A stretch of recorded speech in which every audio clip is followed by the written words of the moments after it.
Nous sommes ici à la Fondation ITG. Comment percevez-vous cette initiative ? C'est une bonne initiative parce qu'aujourd'hui, on le voit, le marché du travail subit des profondes modifications et une des grandes mutations, c'est le fait que travail et emploi ne se recoupent plus. Avant, vous aviez un emploi, c'était votre travail et votre travail correspondait à un seul emploi, le salariat. Et ceci est en train d'exploser. On le voit à travers le développement notamment de nouvelles formes d'emploi hybrides à cheval entre le travail indépendant et le salariat, comme le portage salarial par exemple. Alors justement, comment on peut construire en tout cas piloter sa carrière professionnelle à travers tous ces différents modes d'emploi ?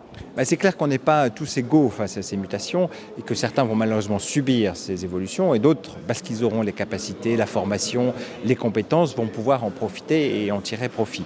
Donc ce qui est important, je pense, c'est d'accompagner les individus dans ces transitions et notamment à travers des structures qui vont porter ces individus.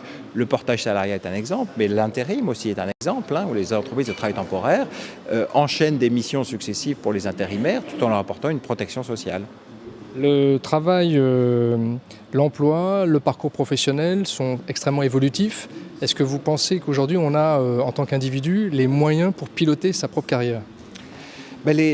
Encore une fois, ce qui est difficile, ce sont les transitions professionnelles. Si on veut piloter sa carrière, il faut vraiment faire en sorte que ces transitions se passent le mieux possible, qu'il y ait de moins en moins de ruptures et qu'on passe d'une situation de chômage au travail, une situation de reformation professionnelle à l'emploi. Donc il faut faciliter ces transitions et encore une fois, c'est vrai qu'en tant qu'individu, c'est compliqué. Donc moi, je crois foncièrement qu'on aura besoin de structures qui vont accompagner les individus. Alors ça peut être les services publics de l'emploi, les services privés, le portage salarial, les entreprises de travail temporaire. Mais quelque part, l'accompagnement des individus va être essentiel et je pense qu'on finira tous avec notre propre impresario ou agent de transition qui s'occupera de nous personnellement en tant qu'individu. Il n'y a pas un outil particulier qui attire votre attention ? La formation professionnelle, clairement, il va falloir se former tout au long de la vie, mais au-delà de ça, c'est aussi réconcilier sans doute les statuts entre le statut d'indépendant et le statut salariat, faciliter encore une fois les passages d'un statut à l'autre. Aujourd'hui, c'est deux mondes cloisonnés, il faut absolument que tout ceci puisse se faire de façon beaucoup plus souple et naturelle.